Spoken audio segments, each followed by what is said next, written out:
Un parfum d'alibi. Je m'appelle Camille, et je cause des promesses pour gagner ma vie. Mon atelier donne sur une cour pavée où l'on étend les draps d'un petit hôtel voisin. Le matin, je lève la grille métallique, je caresse la table de coupe comme une bête qui dort, puis je pose au centre une pièce de soie que j'ai promis de transformer en robe. J'aime les tissus qui se souviennent des doigts. Le satin en particulier garde la mémoire des caresses avec une insolence de chat. On dit que la mode ment, c'est faux. Le tissu dit tout, mais en chuchotant. Adrien, mon mari, est avocat d'affaires. Il parle à ses clients comme à des avions qu'il faut faire atterrir à l'heure, voix ferme, main légère, sourire qui ne se froisse pas. Entre nous, la politesse avait pris la place de la faim. Nous vivions bien au sens pratique, appartement clair, vin qui respire, rendez-vous notés en bleu dans un agenda partagé. Ce qui manquait ne faisait pas de bruit. Il y a des silences confortables comme des plaides, le nôtre s'est mis un jour à piquer. J'ai compris que quelque chose avait bougé un soir où il est rentré avec une odeur qui n'était pas la sienne. Un parfum d'ambre et de peau chaude, une trace de sel, un éclat de bergamote insolent. Adrien portait d'ordinaire des fragrances timides, cèdre, poivre, rien qui grimpe au rideau. Là c'était autre chose, une signature étrangère posée sur sa nuque comme un doigt. Il a embrassé mon front en disant qu'il était tard, qu'il avait faim, et je l'ai regardé se défaire de son costume avec la méthode d'un homme qui a appris à ne jamais perdre le. Le lendemain, l'hôtel de la cour a étendu des draps plus blancs que d'habitude. J'ai levé les yeux au moment précis où une femme secouait un oreiller par la fenêtre, une plume a volé jusque sur ma vitrine et s'y est collée, témoin joyeux d'une bataille dont je n'étais pas. Mon téléphone a vibré, réunion tard, dors sans moi.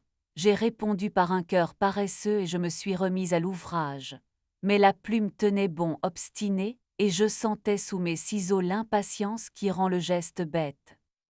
Je suis allée acheter des épingles rue du Bac pour me défaire d'une nervosité inutile. La vendeuse m'a offert un bonbon à la violette et un sourire. En sortant, je suis passée devant la Verrière, un bar qui se prend pour une serre et tient parole. On y boit entouré de monstras et de bougainvilliers domestiqués, et même l'air y a des feuilles. C'est là que j'ai croisé Raphaël. Il sortait avec un étui de violon sous le bras et une veste d'homme taillée comme un secret. Il m'a tenu la porte avec la douceur nécessaire quand on s'adresse à quelqu'un. Son regard n'était pas pressé. Il n'a pas scanné mes jambes, n'a pas évalué la courbe d'un geste, il a laissé le temps se poser entre nous comme une soucoupe. Vous entrez, sa voix avait une fatigue douce un soir déjà inentamé. J'ai dit oui pour éviter de rentrer vers mes soupçons. À l'intérieur, j'ai commandé un thé trop tardif, il a demandé un verre d'eau, les musiciens ont des manières de sportifs. Quand il m'a serré la main, j'ai noté la chaleur de sa paume et le silence qu'elle construisait. Raphaël, a-t-il dit. Camille, j'ai répondu.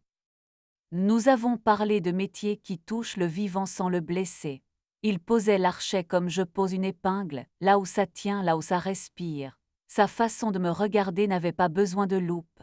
Elle s'appuyait sur la musique qui coulait d'une enceinte fatiguée, une bossa nova douce comme une sieste. Nous avons ri du même détail, le serveur qui arrangeait les plantes comme on paie un enfant rétif. Je sentais mon dos se déplier, la nuque perdre son casier. Je n'étais pas venu pour être vu, je l'étais avec une discrétion qui m'habillait mieux. En sortant, la pluie s'est mise à tomber en crépitant sur les feuilles épaisses. Il m'a proposé son étui pour me couvrir, j'ai décliné et tendu la main. La pluie sur la peau a un goût d'acquittement. Avant de nous séparer, il a glissé sa carte dans mon sac. Luthier, ce mot m'a mis en joue, c'est un artisanage qui caresse du bois jusqu'à ce qu'il chante. J'ai pensé à mes soies, à mes dentelles et aux draps qui séchaient dans la cour. J'ai pensé surtout au parfum d'ambre sur la nuque d'Adrien et à la plume sur ma vitre. Ce soir-là, j'ai attendu en feuilletant un magazine inutile. Adrien est entré à 23 heures, égal à lui-même. J'ai noté un détail sans y toucher, son téléphone posé face contre table, lui qui ne craignait pas d'habitude les alertes au grand jour. Il a pris une douche trop longue pour un homme qui n'avait fait que parler. Dans le lit, j'ai aligné ma colonne sur la sienne, et son bras s'est posé autour de moi comme une habitude qu'on range dans un tiroir. Je me suis endormie dans une odeur de savon et de prudence. Au petit matin, j'ai trop. Je ne savais pas si je voulais la vérité ou du roman. Alors j'ai choisi un plan simple, me redonner au moins une scène où j'aurais le rôle principal. J'ai rappelé Raphaël sous un prétexte honnête, j'avais une cliente qui rêvait d'une robe indocile, et je voulais un violon pour la séance d'essayage. Il est venu un jeudi après la fermeture, l'atelier la nuit à la sensualité d'un théâtre vide. Il a posé l'étui ouvert doucement et sorti l'instrument comme on sort un petit animal d'un panier. J'ai allumé 3 lampes, il a accordé les. Je n'ai pas joué à la femme baisée qui se venge en se jetant. J'ai joué franchement à la femme qui se souvient de la peau qu'elle habite. Raphaël a mesuré mon silence avec son archet. Nous nous sommes approchés sans besoin de précision. Son regard s'est posé au creux de mon cou avec le même soin qu'un luthier met à coller une pièce. Quand ses doigts ont trouvé la chute de mes cheveux, j'ai fermé les yeux. Nous n'avons pas franchi les frontières que YouTube bannit. Nous avons habité le vestibule avec une intensité qui rend inutile toute chambre. Sa bouche hacha. « Tu es marié ?» a-t-il demandé en s'éloignant juste assez pour me voir. Je n'ai pas menti. Il a hoché la tête avec cette acceptation claire des hommes qui n'ont pas le goût d'être un couteau. On peut jouer sans se couper, a-t-il souri. Nous avons rangé l'archet, refermé l'étui, bu un verre de vin en parlant de bois érable, épicé à bouleau et des mots qui font de la musique même quand on ne les chante pas. Il n'a pas cherché à prendre ma main pour l'habitude, il a laissé à mon corps la joie tranquille d'avoir repris ses outils. La nuit m'a rendu honnête. J'ai écrit à Adrien un message court, dîner vendredi, important. Il a répondu en 2 minutes, signe qu'il redoutait les heures qui suivraient. Le vendredi, j'ai enfilé une robe noire où mon dos tient la parole. Au restaurant, il m'a trouvée belle comme on trouve un tableau plus lumineux dans un cadre plus simple. Nous avons commandé. Je lui ai glissé l'enveloppe du reçu d'hôtel. Il a pâli puis repris une couleur trop vite. Je n'ai pas demandé de nom. Je l'ai regardé comme je regarde un tissu, j'ai cherché le défaut. Adrien a parlé de fatigue, de tentation, de circonstances. Il a appelé accident ce qui portait une signature en ambre. J'ai décidé de ne pas m'énerver, la colère se ride et je n'avais plus envie de froisser ma peau. Je ne veux pas te punir, ai-je dit. Je veux que nous soyons sincères. Il a cligné des yeux, surpris que la justice puisse avoir un parfum de jasmin. Je n'ai pas évoqué Raphaël. Il n'était pas le contre-cop, il était la lampe que j'avais allumée dans une pièce trop longtemps éteinte. Je lui ai proposé un marché net, soit nous réparions avec application, thérapie, temps, règles claires, ce qui ressemble à un contrat, soit nous nous offrions une sortie digne. Il a demandé du temps. Je lui ai donné 2 semaines, pas une de plus. C'est le temps qu'il faut à une robe pour accepter sa doublure. Pendant ce délai, je n'ai pas joué la pénitence. J'ai vécu compact. Je passais par la verrière où Raphaël venait parfois s'asseoir sans rien demander. Nous marchions dans les rues où les vitrines accommodent les confidences de ceux qui s'y reflètent. Il me touchait comme on touche un instrument prêté, avec respect, avec cette sensualité d'index qui sait se taire. Un soir, il m'a proposé un concert dans une église. L'acoustique a lavé mes doutes comme une pluie claire. Je suis sortie légère, la bouche sensible, la nuque alerte. Nous avons dans. Adrien, lui, m'envoyait des messages prudents.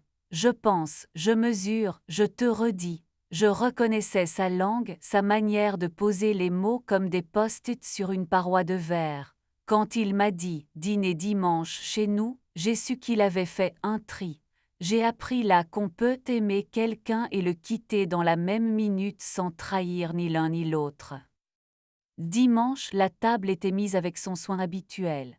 Adrien a essayé le tutoiement tendre, puis l'humour, puis le sérieux, puis l'aveu. Il y a Ariane, c'était plus qu'une fois. Je croyais pouvoir garder ça à l'écart, je me suis trompée. Il parlait vite comme on se débarrasse d'un sac trop lourd devant une consigne. Je l'ai regardé longtemps. Je te crois, ai-je dit. Et tu as raison, tu t'es trompé. Il s'est levé pour faire le tour de la table. Je n'ai pas bougé. Je l'ai laissé déposer un baiser sur ma tempe, un beau baiser d'adieu propre que. Après son départ, je me suis découverte une fin précise. J'ai repeint le mur derrière la machine à coudre, j'ai acheté des pivoines grosses comme des excuses, j'ai changé de rideau. Les matinées ont repris leur pas, mais je n'avais plus la même colonne. Je voyais différemment les clientes qui venaient essayer leurs robes. Je posais mes épingles avec une douceur que je croyais avoir perdue. Le mardi, Raphaël a passé la tête par la porte, un sourire interrogatif à la boutonnière. Tu veux du café? On a partagé un croissant et 2 confidences. Je Et il ne m'a jamais demandé quoi que ce soit que je ne pouvais pas donner. Parfois, il jouait dans mon atelier à l'heure où la lumière se glisse sous la grille. Les notes soulevaient les poussières dorées. Je faisais semblant de travailler alors que je regardais ses doigts. Nous ne passions pas la nuit ensemble, nous habitions les heures admissibles avec une intensité qui suffisait. Sa bouche trouvait ma clavicule comme on trouve la page perdue d'un livre familier. Ma peau apprenait une nouvelle grammaire dont chaque déclinaison m'allait. Un jeudi, l'hôtel de la cour a étendu des draps plus lourds, épais comme des promesses. La femme à la fenêtre a ri en voyant la plume filer jusqu'à ma vitrine. Je l'ai laissée glisser dans mon atelier sur le coin de la table. Cachemire, a dit Raphaël en la prenant. Tu es sûr? Oui. Il a soufflé dessus et la plume a tournoyé comme une danseuse repue.